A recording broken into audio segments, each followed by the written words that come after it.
खैर मकदम है आपका समय न्यूज नेटवर्क में और आप देख रहे हैं 24 घंटे का उर्दू न्यूज चैनल आलमी समय। हालत हाजरा के साथ हाजिर हूं मैं खालिद रजा खान। रेल बजट 2015 पेश कर दिया गया है। रेल किराए में इजाफा नहीं किया गया है, लेकिन कोई नई ट्रेनें भी नहीं दी गई हैं। हम ये जानने की आज कोशिश करेंगे कि रेल बजट से आम मुसाफिरों को क्या मिला। सहूलत, हिफाजत और स्पीड को बढ़ाने के लिए मोदी सरकार के दूसरे रेल बजट में आखिर क्या नए ऐलानात किए गए हैं और ये मुसाफिरों की उम्मीदों पर कितना खरा उतरते हैं। इन्हीं मौजूदात पर बातचीत के लिए हमारे साथ स्टूडियो में मौजूद हैं सीनियर सहाफी और सियासी तजज़ियाकार उपेंद्र चौधरी साहब। आपका आलमी समय स्टूडियो में खैर मकदम है। शुक्रिया। इनके अलावा हमारे साथ चंद मेहमान भी फोन लाइन के जरिए गुफ्तगू में शामिल हो रहे हैं। जेडीयू लीडर और राज्यसभा एमपी अली अनवर साहब भी हमारे साथ गुफ्तगू में शामिल हो रहे होंगे दरमियान में, और बीजेपी और कांग्रेस लीडरान और कई सियासी पार्टी के लीडरान गुफ्तगू में शामिल हो रहे होंगे। तो आइए शुरू करते हैं अपना खुसूसी प्रोग्राम हालात हाजरा।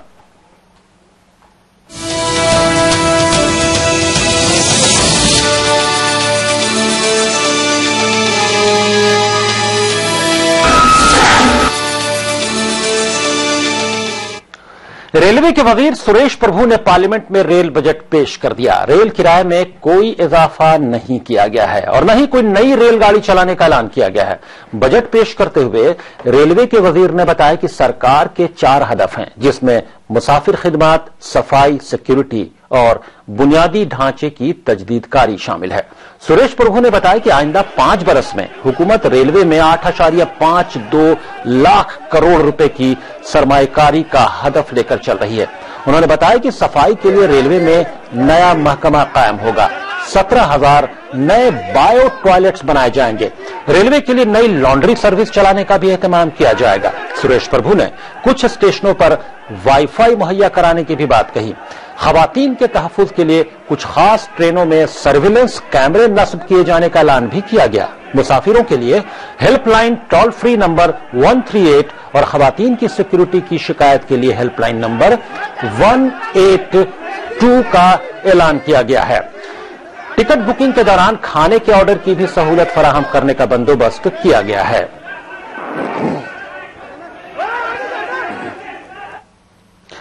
रेल बजट पेश करते हुए वज़ीर रेल सुरेश प्रभु ने ऐलान किया कि साल 2015-16 के रेल बजट में मुसाफिर किराए में इजाफा नहीं किया गया है। How to improve quality of life in journeys. Madam, I am happy to say and I am sure all my house will join me, I have not increase the passenger fares. We are directing our efforts to make travel on Indian Railways a happy experience with mix of several initiatives. First, obviously, is a cleanliness, which is a major area of dissatisfaction. Ensuring higher standards of cleanliness is of utmost priority for us. We want to make Swachh Rail the driving force behind this government's flagship program, Swachh Bharat Abhiyan. Hence, we now work on Swachh Rail, Swachh Bharat. We propose to create a new department for keeping our stations and trains clean. हमारे साथ studio में बातचीत के लिए मौजूद है senior journalist और political analyst Upendra Chaudhary साहब, और फोन लाइन के जरिए चंद मेहमान गुफ्तगू में शामिल हो रहे हैं। गुफ्तगू की शुरुआत करते हैं उपेंद्र चौधरी साहब आपसे। आप एक जर्नलिस्ट के नाते और एक रेलवे के मुसाफिर होने के नाते, दोनों के नाते आप कैसे देखते हैं इस रेल बजट को? इस रेल बजट के बारे में अगर एक सेंटेंस कहा जाए तो ये कहा जा सकता है कि ये आखिरी बजट है जिसमें सरकार ने किराए को फिक्स किया है। जी। अगली बार से ये बजट जब भी रेलवे किराया बढ़ाया जाएगा या उसका जो भी फिक्स किया जाएगा, उसमें निजी प्लेयर्स की बड़ी भूमिका होगी। जी जी। ये मुझे लगता है कि सबसे बड़ी बात है इस रेलवे बजट की, और सबसे बहुत ही खतरनाक बात भी है, क्योंकि रेलवे स्टेशन का नाम कंपनियों के नाम पर रखे जाने की बात कही जा रही है। जी जी। यहां तक कि ट्रेन के नाम जो होंगे वो भी कंपनियों के नाम पर रखे जाएंगे। तो ये दिखाता है कि निजीकरण, प्राइवेटाइजेशन की तरफ जो है ये रेलवे बढ़ चली है, और आगे आने वाले दिनों में मुसाफिरों को ज्यादा पैसे चुकाने के लिए तैयार रहना पड़ेगा। जी जी। और एक अच्छी बात इसमें ये मुझे दिखाई पड़ी है, जैसे वो जब आप ट्रेन अचानक से आपको एक जर्नी करनी पड़ती है, आपके पास टिकट नहीं होता है, तो 5 मिनट में स्मार्टफोन से आप अपना टिकट बुक करा सकते हैं। जी जी। तो ये आम मुसाफिरों के लिए बहुत राहत की बात है। जी जी। लेकिन दूसरी बात वही है कि निजीकरण की तरफ एक शुरुआत है, और ये शुरुआत कहां जाकर रुकेगी। आपने जैसा कहा कि ये बहुत अच्छी बात भी नहीं है, बहुत खतरनाक ट्रेंड भी है कि अगर जिस तरह से प्राइवेटाइजेशन की बात की जा रही है, जो इशारे मिले हैं, और लेकिन आमतौर पर बजट को यह कहा जाता है जो कि भाई बजट में जो सबसे बड़ा कंसर्न होता है और सबसे पहली चीज जो बुनियादी की मुसाफिर किराए में इजाफा अगर नहीं है या कितना है, इस पर सबका फोकस होता है। तो किराए में इजाफा तो नहीं किया गया, ये एक राहत की बात है, लेकिन लोग उम्मीद कर रहे थे कि किराए में कमी की जाएगी क्योंकि इंटरनेशनल मार्केट में कच्चे तेल की कीमत, डीजल की कीमत बहुत गिर चुकी है, जिसकी वजह से हिंदुस्तान में भी दरामदाद काफी सस्ती हो गई हैं। तो क्या ये किराया कम नहीं किया जा सकता था? उस नाते अगर देखें तो ये रेल बजट बहुत पॉपुलिस्ट बजट भी तो नहीं है। ये बहुत ही हताश करने वाला बजट है इस लिहाज से कि अगर किराए में बढ़ोतरी नहीं किया गया है तो कम से कम इसको एक जो दूर दराज के गांव से आने वाले लोग हैं, जो स्लीपर में जर्नी करते हैं, जो खासतौर पर जनरल में जर्नी करते हैं, उनके लिए एक उम्मीद थी कि कम किया जाएगा, क्योंकि किसानों के लिए, मजदूरों के लिए जो पेट पालने के लिए मेट्रो में आते हैं, उनके लिए बहुत बड़ी हताशा की बात है। जी जी। एसी में जर्नी करने वाले लोग पे करने की हालत में होते हैं। जी जी। लेकिन ये एक ऐसा वर्ग है जी जी जिसके पास पैसे कम हैं, हसरतें हैं और अपने हसरतों को बुलंद करने के लिए बहुत ही बुरी हालत में जर्नी करके दिल्ली, मुंबई जैसे शहरों में आते हैं। क्योंकि सवाल यह जरूर उठता है कि अगर इंटरनेशनल मार्केट में तेल की कीमत कम हो रही तो उसका फायदा आम आवाम को क्यों न हासिल हो किराए की शक्ल में, कम किराए की शक्ल में। पहले ही समझ लिया गया था, क्योंकि जिस तरह से इंटरनेशनल मार्केट में तेल की कीमतें लगातार गिर रही हैं, जी जी, उसका 20% फायदा सिर्फ आम लोगों को हुआ है, 80% फायदा सरकार उठा ले गई है। जी जी। तो इससे जाहिर हो रहा था कि ये बहुत ही पीपुल ओरिएंटेड बजट नहीं होने वाला है। तो लेकिन रेलवे की बात अगर करें तो रेलवे में तो मुसाफिर को वो 20% फायदा भी नहीं नजर आ रहा है।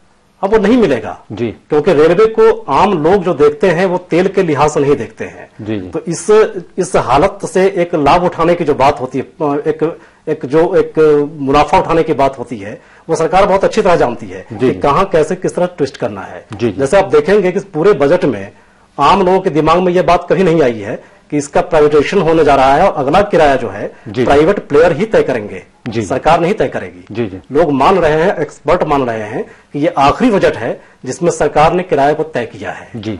अगला जो भी किराया होगा वो प्राइवेट प्लेयर तय करेंगे। जी। लेकिन ये दिखाई पड़ रहा है, बहुत खतरनाक बात है। हमारे साथ अलीगढ़ से फोन लाइन के जरिए गुफ्तगू में शामिल हो गई हैं सियासी तहकीकार शर्मिला कुद्दूसी साहबा। शर्मिला कुद्दूसी साहब, रेल बजट आ गया है, किराया हालांकि नहीं बढ़ाया गया, मुसाफिर किराया जो सबसे बड़ा कंसर्न होता है, लोग उम्मीद कर रहे थे कि इंटरनेशनल मार्केट में तेल डीजल की कीमतें कम हुई तो किराया शायद कम किया जाए, लेकिन वो तो हुआ नहीं। लेकिन मजमूई तौर पर आप रेल बजट को किस तौर पर देखती हैं?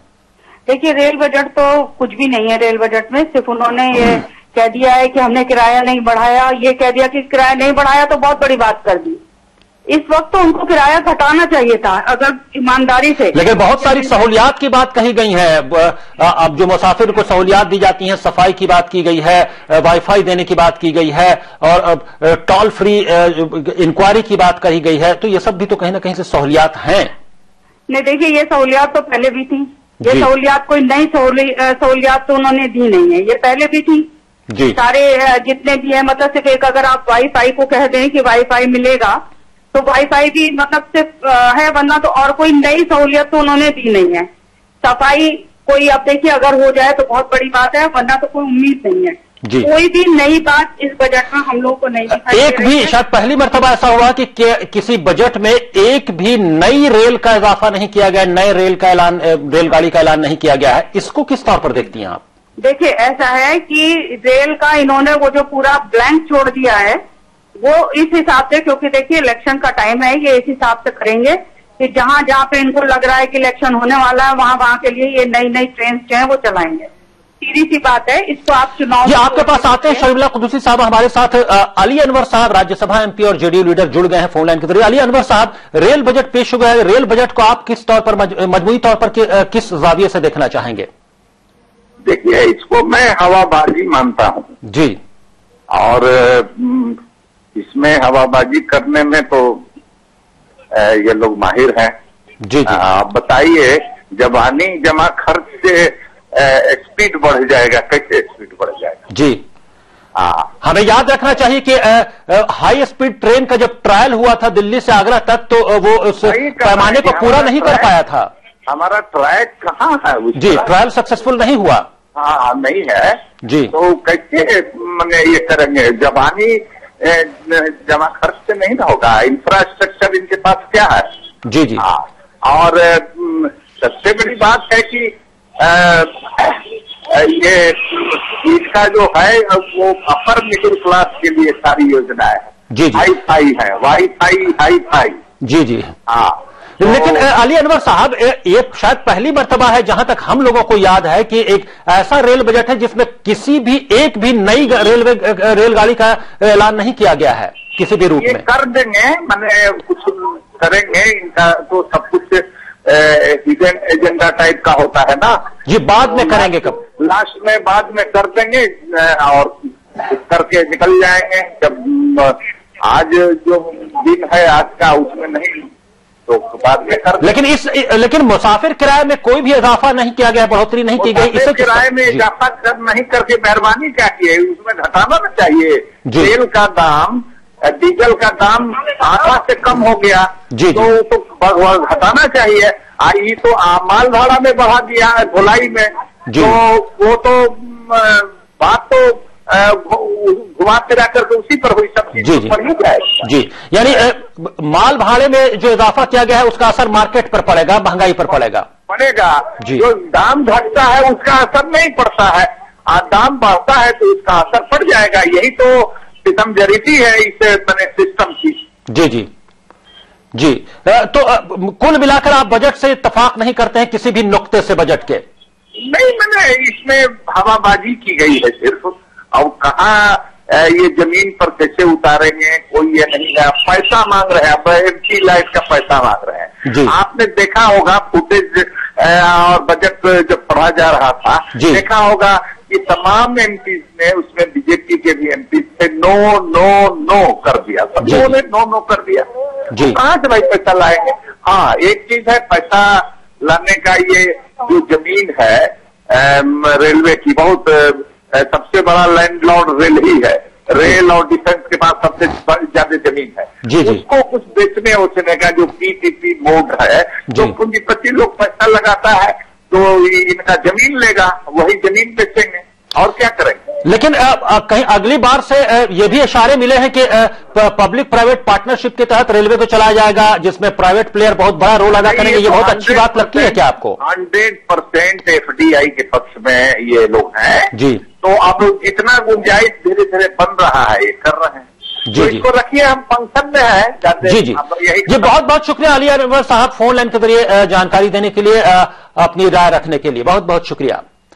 शर्मिला कुद्दुसी साहब, आप फोन लाइन पर बने रहिए। हमारे साथ स्टूडियो में मौजूद है उपेंद्र चौधरी साहब, सीनियर जर्नलिस्ट और पॉलिटिकल एनालिस्ट। उपेंद्र चौधरी साहब, अली अनवर साहब बिल्कुल इस रेल बजट को हवाबाजी बता रहे हैं, इसमें कुछ है ही नहीं। रेल किराए में कमी होनी चाहिए थी, दूसरी जानिब धीरे से आहिस्ता से बढ़ा दिया गया फ्रेट जो रेट है, यानी माल भाड़ा बढ़ा दिया गया, जिसका असर मार्केट पर पड़ने वाला है। बिल्कुल, ये जैसे अली अनवर साहब कह रहे थे, ये शक पैदा होता है जी कि जब रेल बजट पेश किया जा रहा था उस समय जर्नलिस्टों को ही पता नहीं था कि माल भाड़े में बढ़ोतरी हो रही है जी, लेकिन वो कर दिया गया। तो जैसा कि वो कह रहे थे कि हिडन एजेंडा जैसा कुछ है, तो ये तो दिखता है कहीं ना कहीं, जो शक भी पैदा करता है। दूसरी बात है कि रेलवे का पूरा बजट जो है वो 64,000 करोड़ का बजट है जी जी। अगले 5 सालों में 8.5 लाख करोड़ जी निवेश किए जाएंगे, इन्वेस्टमेंट होगा जी जी। तो ये एक इशारा क्या मुझे लगता है कि साफ साफ दिखने वाली चीज है कि आने वाले दिनों में प्राइवेट जो प्लेयर्स हैं उनका बड़ा किरदार होने वाला है। और जाहिर सी बात है कि रेलवे जो बहुत ही आम आदमी की लाइफ लाइन मानी जाती थी जी जी, वो खास आदमी की लाइफ लाइन होने वाली है जी। अब एक बड़ा जो आपकी आमदनी का बड़ा हिस्सा है वो रेलवे को जाने वाला है जी। वो आपकी जेब से कई चीजें निकाली जा रही थी, अब रेलवे सबसे बड़ा इदारा है हिंदुस्तान में जो एम्प्लॉयमेंट जनरेट करता है जी। बिल्कुल, तो क्या एफडीआई आने के बाद एम्प्लॉयमेंट पर उसका असर पड़ेगा या एम्प्लॉयमेंट में इजाफा होगा? इस दाविये से आप अगर हम देखें तो क्या कहेंगे आप? अगर इन्वेस्टमेंट होता है जी जी, तो कोई शक नहीं कि अगर कई चीजें बढ़ती हैं, उसके फील्ड्स कई बढ़ते हैं, कई सुविधाएं बढ़ेंगी, उस सुविधाओं को प्रोवाइड कराने के लिए बड़े ह्यूमन रिसोर्स की जरूरत भी पड़ेगी, तो कोई शक नहीं कि वो रोजगार मिलेंगे। लेकिन रोजगार की जो गारंटी भी होती है ना जी, जो अब तक मिलती रही है, वो गारंटी शायद खत्म हो जाएगी जी। शर्मिला कुद्दुसी साहबा, आपकी क्या राय है? एफडीआई के सिलसिले में बात हो रही है, अब सबको खदशात ये हैं कि पब्लिक प्राइवेट पार्टनरशिप की बात हो रही है और एफडीआई की बात हो रही है रेलवे में। इसको किस तौर पर देखती हैं? ये कितना बेहतर होगा या कितना खतरनाक होगा?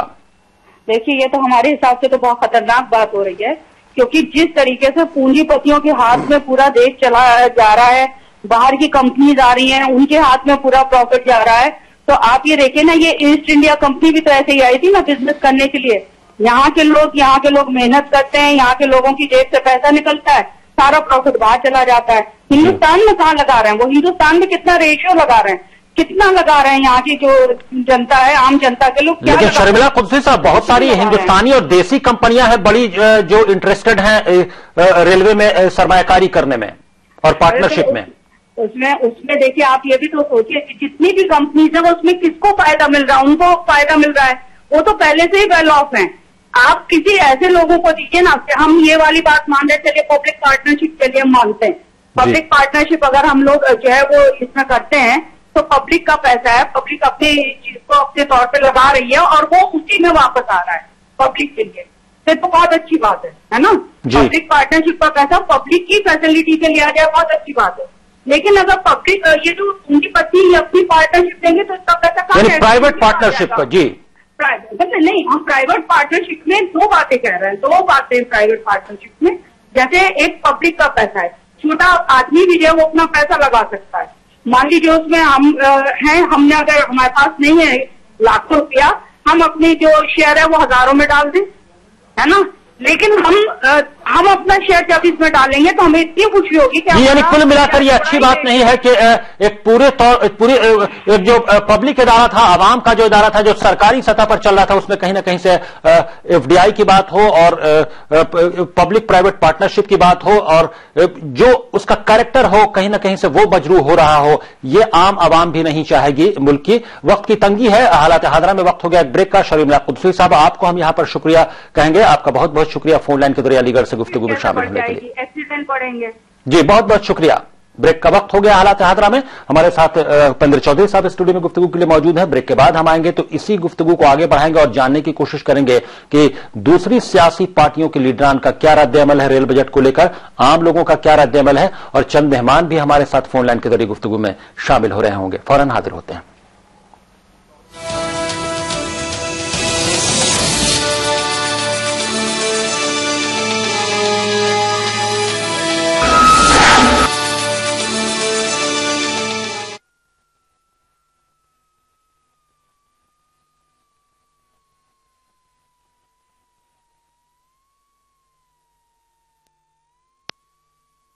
हम समय परिवर्तन है, समय संजीवनी है, समय मनुष्य है, वर्तमान है, भविष्य है, मासूम ममता की मीठी सी झपकी है। समय सभी का है, समय तुम्हारा है, हम समय, ये समय हमारा है। रहिए समय के साथ।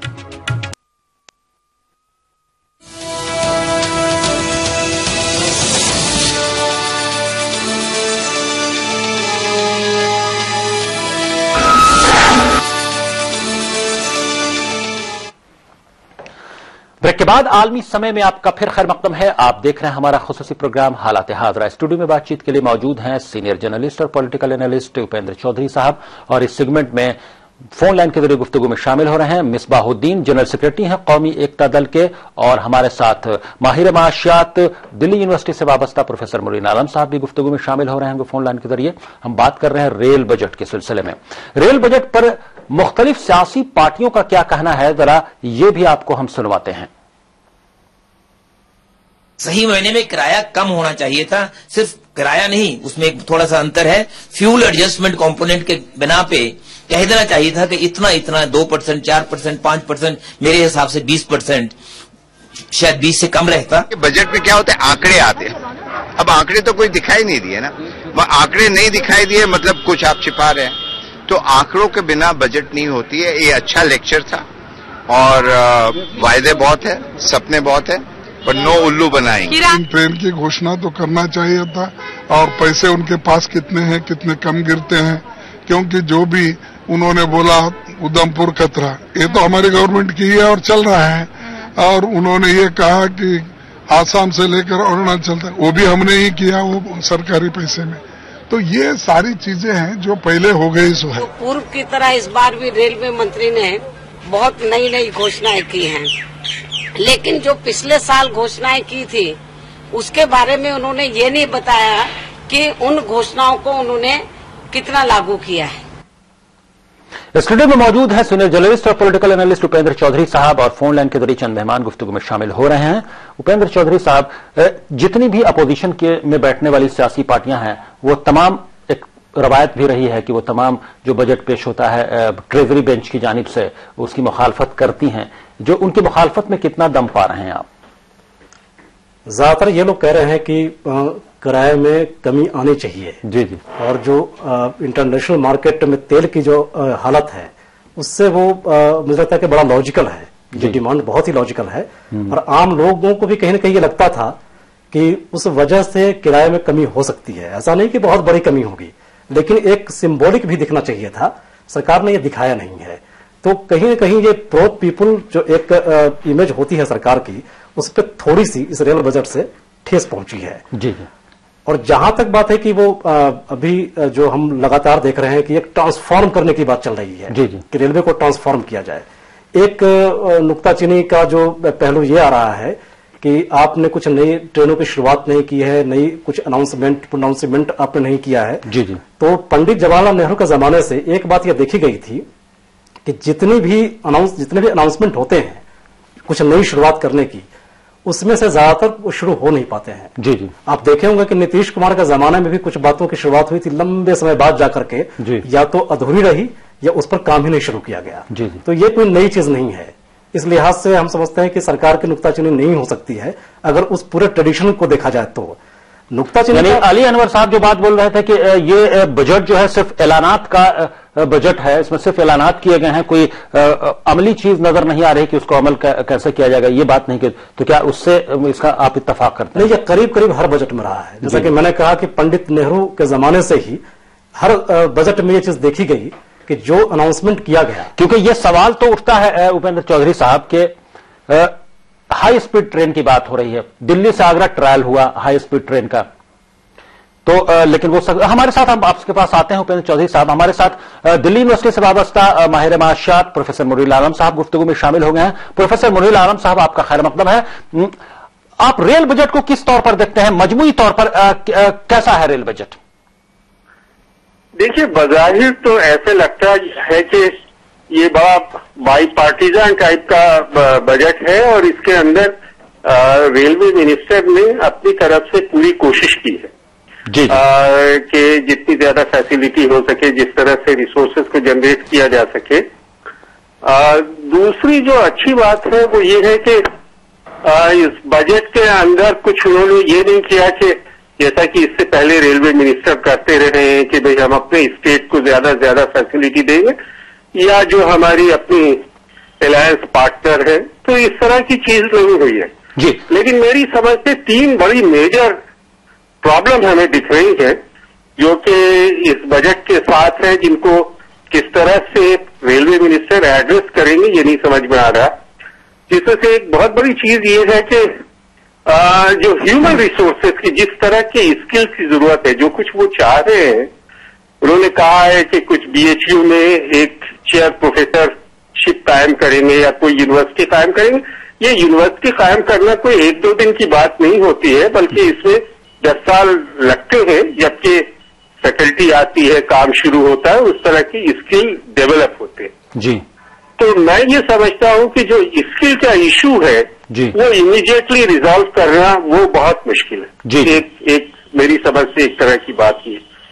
और दूसरी चीज ये है कि जो उनका जो टाइम है, जो टाइम होराइजन है, जितनी स्कीम वो शुरू करना चाह रहे हैं, जो कुछ करना चाह रहे हैं, उसमें जो टाइम की रिक्वायरमेंट है वो अच्छी खासी है। और हम समझते हैं कि पब्लिक का पेशेंस कितने दिन तक चलता है और पब्लिक क्या चाहती है जी, ये एक बड़ा इंपॉर्टेंट इशू है जी जी।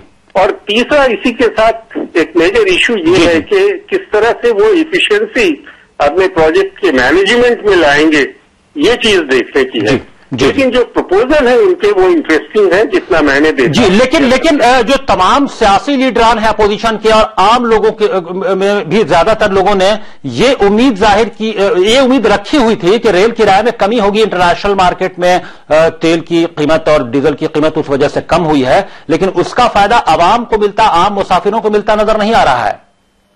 देखिए, ये रेल की जो पेट्रोलियम और डीजल का जो मामला है ये सिर्फ रेल से नहीं जुड़ा है, बल्कि इस गवर्नमेंट ने इसका कुछ बहुत ज्यादा फायदा पब्लिक को ट्रांसफर नहीं किया।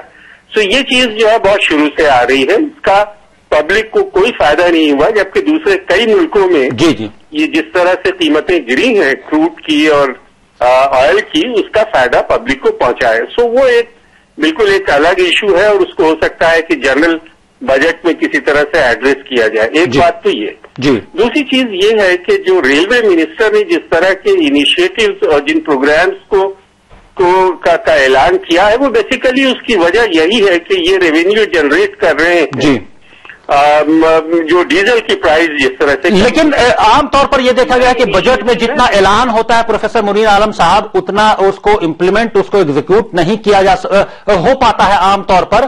तो कई लोगों का कहना है, कई सियासी लीडरान का कहना है कि यह सिर्फ ऐलानात का बजट है, अब इसमें कितना एग्जीक्यूट कर पाते हैं सरकार के लोग, ये एक चैलेंज होगा उनके सामने।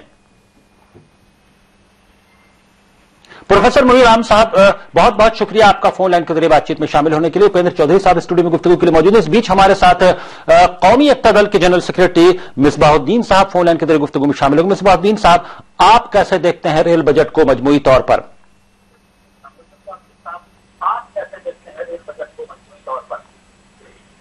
देखिए, ये अब तक का सबसे पुअर और कमजोर रेल बजट है। जी। और एक बात ये कहना कि रेल किराया नहीं बढ़ाया गया है, तो आपको भी याद होगा कि कई सालों तक लालू प्रसाद जी थे, उन्होंने भी नहीं बढ़ाया था। लेकिन इस साल जो उम्मीद की जा रही थी, जो आम जन को फायदा होता, जब इंटरनेशनल मार्केट में डीजल का दाम गिरा तो उम्मीद ये की जा रही थी कि रेल का भाड़ा भी कम किया जाएगा। जी। आपने रेल का भाड़ा तो नहीं बढ़ाया, लेकिन माल का भाड़ा बढ़ा दिया, उससे आप वसूल रहे हैं। जी। न कोई आपने नई ट्रेनें चलाएंगे भी कैसे?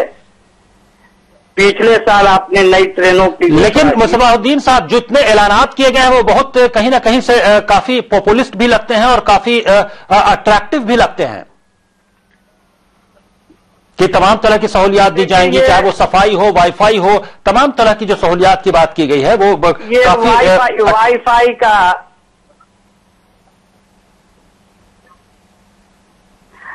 वाईफाई से कोई फायदा होने वाला नहीं है, ये बेवकूफ बनाने की बात है।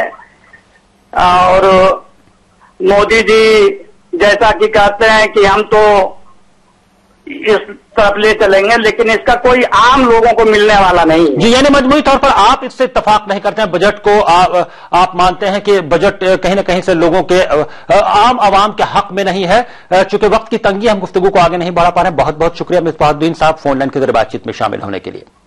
उपेंद्र चौधरी साहब, आमतौर पर जो अपोजिशन के लोग हैं वो बजट से इत्तेफाक नहीं करते, लेकिन माहिर माशियात इकोनॉमिस्ट हैं दिल्ली यूनिवर्सिटी से वाबस्ता प्रोफेसर मुनीर आलम साहब, उनकी बात आपने सुनी। उन्होंने कहा कि उन्होंने मजमूई तौर पर कहा कि बजट में ऐलानात तो बहुत अच्छे किए गए हैं और किराए की जो बात उन्होंने कही, बोले कि इसको कहीं और से गवर्नमेंट एडजस्ट कर देगी, वो बहुत कोई ऐसी बात नहीं है कि कम होना जरूरी था, क्योंकि डायरेक्टली असर ऑयल और डीजल का नहीं पड़ता है रेलवे पर। नहीं, उन्होंने ये कहा है कि पहले भी जिस तरह से मार्केट में कीमतें घटती रही हैं, तो जैसा कि मैंने भी कहा कि 20% लोगों को लाभ मिला है, 80% सरकार के खाते में चला गया है। जी। वो अपने जो फाइनेंस डेफिसिट है, जो राजस्व घाटा है उनका, उसको वो शायद पूरा करने में लगे हुए हैं। तो फाइनली वो, कोई शक नहीं कि लोगों के लिए ही वो फाइनली होगा। लेकिन अब जैसा कि वो साहब कह रहे थे, प्रोफेसर साहब, कि ये जो बीएचयू में जो एक रिसर्च यूनिवर्सिटी की बात की गई है और वहां माहिरान लोग होंगे, तो ये इसमें एक लंबा वक्त लगेगा। बहुत ही प्रैक्टिकल सवाल है ये कि आगे आने वाले दिनों में जो 3 साल, 4 साल, 5 साल के बाद वो चीजें आएंगी, इससे पहले आप उसको कैसे पूरा करेंगे? ह्यूमन रिसोर्सेज उस तरह के स्किल्ड वो लेवल, यानी इस 5 साल में सरकार कम से कम उन चीजों को कैसे इंप्लीमेंट करेगी जिसका ऐलान किया है। और यूनिवर्सिटी बनने में तो 10 साल का वक्त लगता है और उसके बाद सेंटर्स कायम होंगे। ह्यूमन स्किल्ड जो लोग होंगे, ह्यूमन रिसोर्सेस, उसके बनने में तो सालों जी बहुत लंबा वक्त, वो फिर उसको अंजाम देंगे। यानी मजमूई तौर पर बहुत बड़ा चैलेंज है सरकार के सामने। और इसे आम तौर पर जो लोग कह रहे हैं लीडरान के ये ऐलानात का बजट है और आवाम के लिए है, सहूलियात हैं, लेकिन बहुत ज्यादा कुछ इसमें अभी नहीं है। और जितना ऐलान किया गया अगर वो इंप्लीमेंट हो जाता है, जो मुश्किल लगता है, काम लगता है, तो बेहतर होगा। लेकिन हम भी उम्मीद करते हैं कि अगर सरकार उसको ज्यादा से ज्यादा इंप्लीमेंट कर पाए ताकि आवाम के लिए वो ज्यादा फायदेमंद हो। वक्त की तंगी, हम गुफ्तगू को ज्यादा आगे नहीं बढ़ा पा रहे हैं। बहुत बहुत शुक्रिया उपेंद्र चौधरी साहब इस स्टूडियो में तशरीफ लाने के लिए और हालात हादरा में शामिल होने के लिए। हालात हादरा में अभी बस इतना ही। आप आलमी समय को इंटरनेट पर भी देख सकते हैं, लॉग ऑन करें www.samaylive.com। फिलहाल खालिद रजा को दीजिए इजाजत, मगर आप देखते रहिए आलमी समय।